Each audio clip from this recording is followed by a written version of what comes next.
अच्छा, इसको हटाओ, जा नहीं रहा जल्दी से, चला हाँ खुलेगा।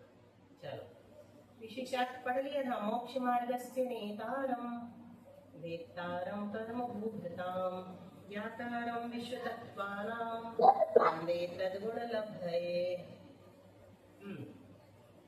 तो ये हमारा चल रहा था देव कुरु और उत्तर कुरु के सिवा भरत, ऐरावत और विदेह, ये सब कर्म भूमियां हैं। ये हमने पढ़ लिया था। शंका भी कर्म भूमि या संज्ञक कैसे प्राप्त होती है, ये भी हो गया था। इसी प्रकार सर्वासिद्धि, तो ये अपन ने विशेष रूप से जाना था कि इनको कर्म भूमि क्यों कहते हैं, है ना। कर्म तो पूरे लोक में ही होते हैं भोग भूमि छोड़ करके, लेकिन भरत, ऐरावत और विदेह क्षेत्र को ही क्यों कहते हैं। कर्म का आश्रय का कहा था, जो शुभ कर्म भूमि या संज्ञा कैसे प्राप्त होती है, इसका जवाब क्या दिया था आचार्य ने, जो शुभ और अशुभ कर्मों का आश्रय हो उसे कर्म भूमि कहते हैं। फिर खुद ही विस्तार से बताया आचार्य ने कि यद्यपि तीनों लोग कर्म का आश्रय है, तीनों लोग में कर्म बनते कि नहीं बनते, बनते हैं। तो फिर भी जो तीन कर्म भूमि बताई है उन्हें उत्कृष्टता से कर्म बनते हैं ऐसा ज्ञान होता है। ये प्रकार रूप से कर्म के आश्रय है। कौन सी, भरत, ऐरावत और विदेह क्षेत्र में देवगुरु, उत्तर गुरु को छोड़कर, है ना। और जितनी भी 2.5 दिक में कर्म भूमियां हैं सब ले लेना। तो 7वें नरक को प्राप्त करने वाले अशुभ कर्म का भरतादि क्षेत्रों में ही अर्जन होता है। ऐसे कर्म कौन मानते हैं, भरत, ऐरावत और विदेह क्षेत्र के मनुष्य। इसी प्रकार प्रियंच भी है ना। इसी प्रकार सर्वार्थ सिद्धि आदि स्थान विशेष को प्राप्त कराने वाले पुण्य का उपार्जन भी कहाँ होता है, कर्म भूमि में होता है, इन्हीं क्षेत्रों में। तथा पात्रदान आदि के साथ कृषि आदि 6 प्रकार के कर्म का आरंभ भी यहीं पर होता है। इसलिए भरतादि की कर्म भूमि संज्ञा जाननी चाहिए, विशेषता बताइए। इतर क्षेत्रों में मतलब भारत, ऐरावत और विदेह को छोड़कर क्या होता है, भोग भूमियां हैं। असंख्यात द्वीप समुद्रों में भी भोग भूमियां हैं, द्वीप में। और देवगुरु, उत्तर गुरु के नाम से विदेह क्षेत्र में भी भोग भूमि है। तो वहां पर क्या होता है, 10 प्रकार के कल्प वृक्षों से भोग प्राप्त हो जाते हैं, उसकी मुख्यता है, इसलिए उनको भोग भूमि कहते हैं। यह पहले ही बतला आए हैं, ये पढ़ लिया था अपन ने ना। 35 हो गए थे कुल क्षेत्र, ठीक है।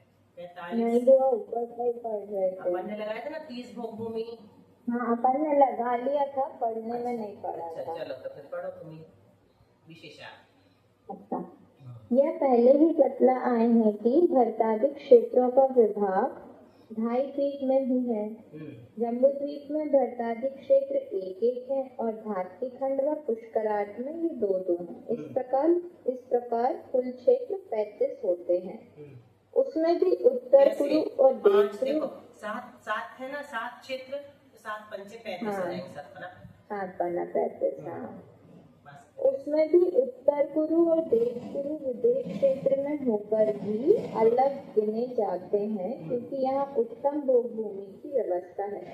इसलिए 5 विदेहों के 5 देव कुरु और 5 उत्तर कुरु, इनको उक्त 35 क्षेत्रों में मिलाने पर 45 क्षेत्र होते हैं। तो 10 जोड़ दिए है ना भगवान। इनमें से 5 भरत,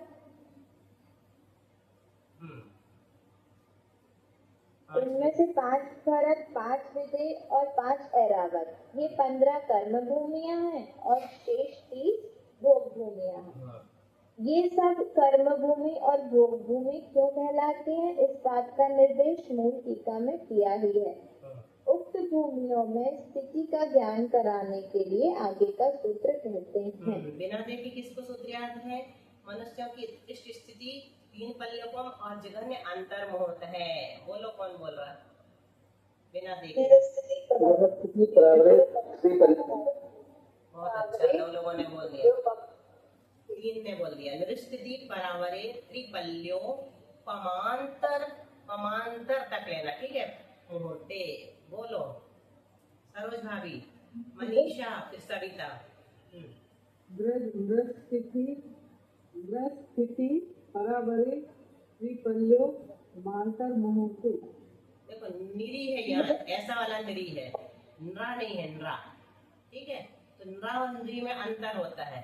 नरा लिखेंगे तो ऐसा लिखेंगे, ये नहीं है, इसमें अर्थ बदल जाता। तो निरिस्थिति बोलना, निरिस्थिति। निरिस्थिति निरिस्थिति परावरे विपर्यो मांतर मुहूर्ते। बोलो। परावरे त्रिपल्योपमांतर मुहूर्ते। बोलो सविता, अलका। सविता के बाद अलका। निरिस्थिति परावरे त्रिपल्योपमांतर मुहूर्ते। विशेष परावरे त्रिपल्योपमांतर मुहूर्ते। विशेष बहुत दिनों से तुम्हारी आवाज नहीं सुनी है, तुम भी पढ़ लो। अनुकूलता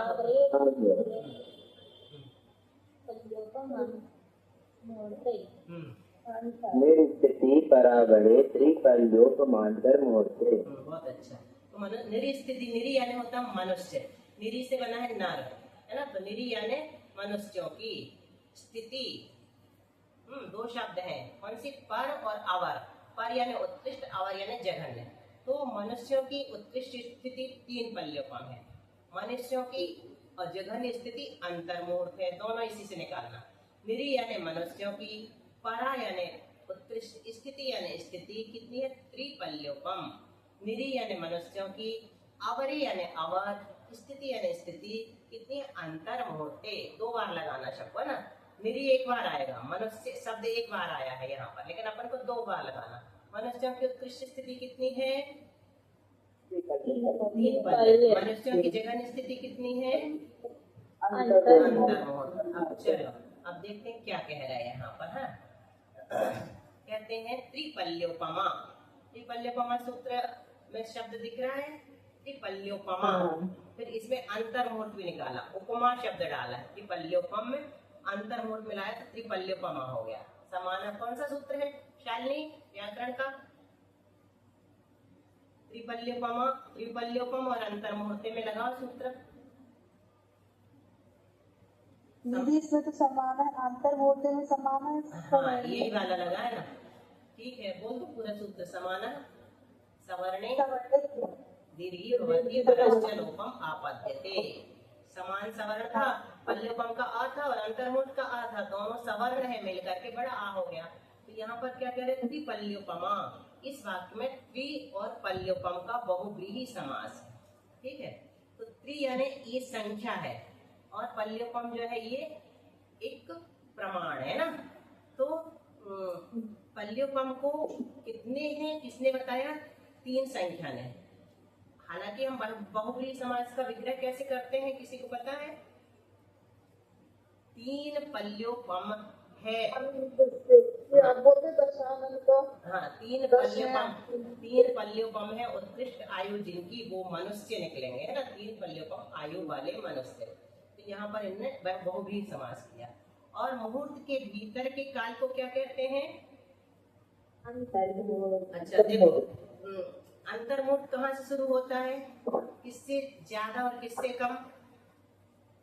एक आवली में एक समय अधिक। अच्छा, ये सुनना था। एक आवली से एक समय अधिक। और ऊपर से क्या लगाएंगे? हाँ, अंतर्मूर्त।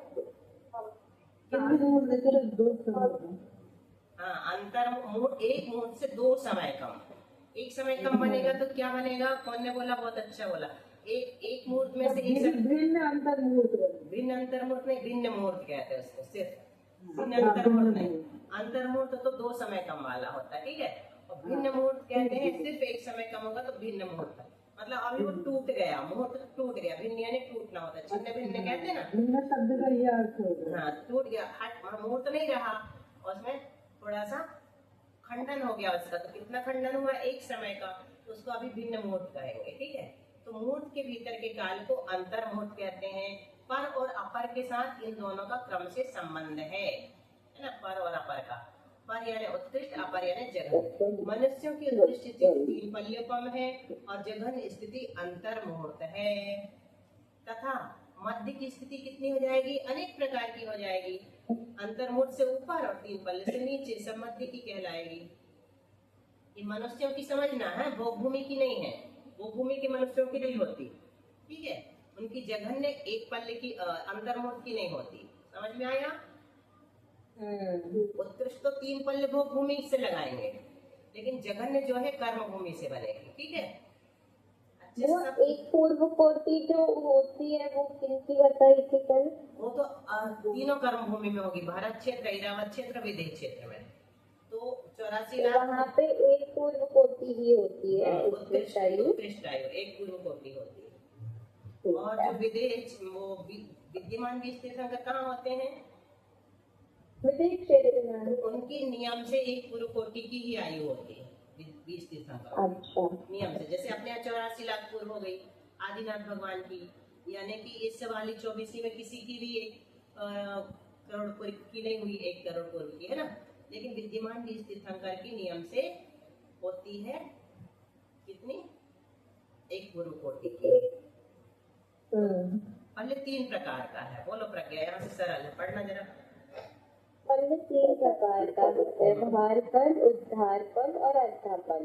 ये तीनों सार्थक नाम है।